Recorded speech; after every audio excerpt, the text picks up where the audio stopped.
കേരളത്തിലെ ജനങ്ങൾ നിങ്ങളെക്കുറിച്ച് എന്താണ് ചിന്തിക്കുന്നതെന്ന് നിങ്ങൾക്ക് അറിയില്ല. ഇന്ന് ചാർജ് എടുക്കുമെന്ന് തിരുവനന്തപുരത്ത് നിന്ന് വിളിച്ച് പറഞ്ഞിരുന്നു നമ്മുടെ പയ്യൻ. സതീശൻ എന്ന് പറയുന്നത് കാപട്യത്തിന്റെ മൂർത്തീകരണമാണ്.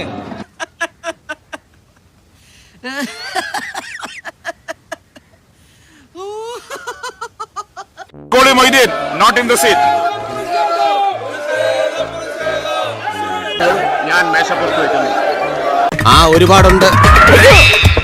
ഇത് ഒരുപാടുണ്ടല്ലോ. അതല്ലേ ഞാൻ പറഞ്ഞത്, ഒരുപാടുണ്ടെന്ന്. എല്ലാ ദിവസവും പ്രാർത്ഥിക്കുമ്പോൾ ഞാൻ പ്രാർത്ഥിക്കുന്ന ഒരു കാര്യം, അങ്ങേ പോലെ ഒരു അഴിമതിക്കാരനാകരുതെന്നും നിലവാരമില്ലാത്ത. ഇയാളെന്താ ഇവിടെ? എന്റെ കയ്യിൽ നിന്ന് രഹസ്യം ചോർത്താൻ വന്ന് ഇയാൾക്കിട്ടൊരു പണി കൊടുക്കണമല്ലോ.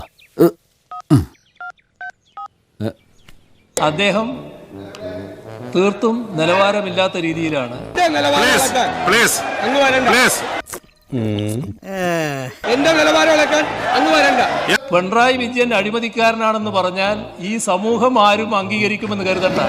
മോനെ ധർമ്മ, ഏട്ടിലെ പശു ഇന്ന് വരെ പുല്ല് തിന്നിട്ടില്ല. പാറശാലക്കാർ അത്ര മോശക്കാരൊന്നും അല്ല. സ്വന്തമായി LDF ആകെ വല്ലാതെ മോശക്കാരാക്കി ചിത്രീകരിക്കണം. LDF-ന്റെയും ഗവൺമെന്റിന്റെയും പ്രതീകമായി നിൽക്കുന്ന എന്നെ ഏതെല്ലാം തരത്തിൽ അധിക്ഷേപിക്കാൻ പറ്റുമോ അതിനുള്ള അവസരമാണ് അവർ നോക്കുന്നത്. ഇത്തരത്തിലുള്ള അപവാദ പ്രചരണങ്ങളിലൂടെ ആളുകളെ തകർത്ത് കളയാമെന്ന് വിചാരിക്കണ്ട. സതീശൻ എന്ന് പറയുന്നത് കാപട്യത്തിന്റെ മൂർത്തീകരണമാണ്. മണ്ടന്മാരാണല്ലേ? അല്ല, ഗുണ്ടകളാ. രണ്ടും ഒന്ന് തന്നെ. ഞങ്ങൾ നടത്തുന്ന പ്രവർത്തനവും സമൂഹം വിലയിരുത്തുന്നുണ്ട്. ചെകുത്താൻ വേദം ഓതുന്നത് പോലെ വന്നാണ് ഒരു അഴിമതി വിരുദ്ധ പ്രഭാഷണം നടത്തിയത്. ഞാൻ നാട്ടിക്കും. അമ്മച്ചിയാണ് സത്യം. ഈ കുഞ്ഞു ബേബിയാ പറയുന്നത്. മനസ്സിൽ വെച്ചാൽ മതി. അതൊന്നും എന്റെ അടുത്തേശില്ല കേട്ടോ. നല്ല കണ്ണാടിയിൽ നോക്കേണ്ടത് നിങ്ങളാണ്. കേരളത്തിലെ ജനങ്ങൾ നിങ്ങളെക്കുറിച്ച് എന്താണ് ചിന്തിക്കുന്നതെന്ന് നിങ്ങൾക്ക് അറിയില്ല. എന്താണ് നിങ്ങൾക്ക് ഇത്ര വെപ്രാളം? എന്തിനാണ് നിങ്ങൾ ഇങ്ങനെയുള്ള തീർത്തും അധിക്ഷേപകരമായ വാക്കുകൾ ചെയ്യുന്നത്? എന്തുകൊണ്ടാണ് നിങ്ങൾ ഞാൻ പറയുന്നത് കേൾക്കാനുള്ള സന്മനസ് കാണിക്കാത്തത്? ഇത് പുലി തന്നെ. എന്താ നിങ്ങൾ ഇവരെ ഇങ്ങോട്ട് തള്ളിവിട്ടത്?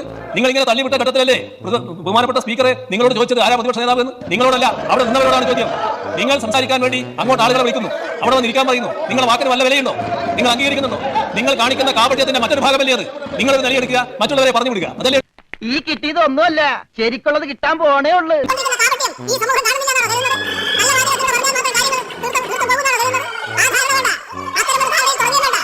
സതീശനല്ല പിണറായി വിജയൻ, അത് മനസ്സിലായിക്കൊള്ളണം. സതീശൻ എന്ന് പറയുന്നത് കാപട്യത്തിന്റെ മൂർത്തീകരണമാണ്. ഇവനല്ല, ഇവന്റെ അപ്പൂപ്പനെ കൊണ്ട് ഞാൻ സത്യം പറയിപ്പിക്കും. എനിക്ക് അപ്പൂപ്പ ഇല്ല.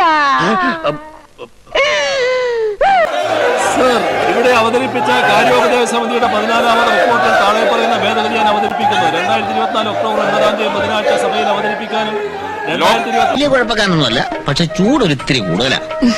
ഒക്ടോബർ 15 പരിഗണനക്കെടുക്കാനും ശുപാർശ ചെയ്തത് 2022 ശമ്പളവും ഭത്തകളും നൽകൽ ഭേദഗതി ബിൽ സംബന്ധിച്ച സെന്റിമെന്റ്സ് വേണ്ട. ഒരുപാട് സെന്റിമെന്റ്സ് കണ്ടവനാ ഞാൻ.